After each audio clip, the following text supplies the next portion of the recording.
Hello everyone, welcome to my channel guys. अब please मेरे channel को लाइक शेयर सब्सक्राइब करें, बेल आइकन को प्रेस करें ताकि मेरी आने वाली सभी वीडियोस की नोटिफिकेशंस आपको मिल जाए। आज इस वीडियो में हम सॉल्व करने वाले हैं क्लास 10th मैथ्स एनसीईआरटी से चैप्टर नंबर 8 ट्रिग्नोमेट्री।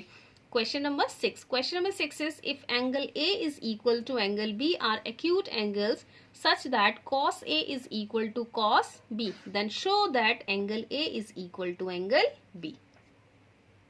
अब देखिए, as we all know that trigonometry जो होती है हमारी राइट एंगल ट्राइंगल पर बेस होती है। सबसे पहले हमें यहाँ पे एक राइट ट्राइंगल ड्रॉ करना पड़ेगा। राइट ट्राइंगल को ड्रॉ कर लेते हैं। देखिए, एंगल हमारे पास ए और बी गिवन है। इसका मतलब जो एक्यूट एंगल्स है वो ए और बी है। A and B, this is acute angles. C हमारे पास कितना होगा, 90 डिग्री का। सी कितना होगा हमारे पास, 90 डिग्री का होगा। ओके, देखिए, this triangle is for cos A. क्योंकि हमें जो भी एंगल फाइंड करना होता है उसको हम बेस पे लेते हैं। हमने ए को बेस पे लिया यहाँ पे, इसका मतलब ये हमारा कॉस ए का है। सेकेंड हम ड्रॉ करते हैं B A C 90। This is for cos B. Cos B के लिए ये वाला हो गया। अब देखिए, ए के साथ वाली साइड बेस, ए के सामने वाली कितनी हो जाएगी, परपेंडिकुलर, एंड 90 के सामने हाइपोटेनियस। सेम बी के लिए सॉल्व करना हमें। बी के साथ वाली साइड कितनी हो जाएगी हमारी, बेस, बी के सामने वाली साइड परपेंडिकुलर, और 90 के सामने वाली साइड हो जाएगी हमारी हाइपोटेनियस। इन्हीं साइड्स को हम यूज करके क्वेश्चन को सॉल्व करते हैं। स्टार्ट करते हैं question. Given cos A is equal to cos B. cos A is equal to cos B. अब देखिए, cos A angle, cos A कितना होता है हमारे पास, हमने आपको पढ़ाया था इंट्रोडक्शन पार्ट में कि cos theta is equal to base upon hypotenuse होता है। हम राइट करें cos A is equal to base upon hypotenuse, and cos B भी कितना होता है, बेस अपॉन हाइपोटेनियस। बट यहाँ पे दोनों को कैंसिल नहीं कर देना, जस्ट बिकॉज ये हमारा एंगल ए के लिए है और ये हमारा एंगल बी के लिए।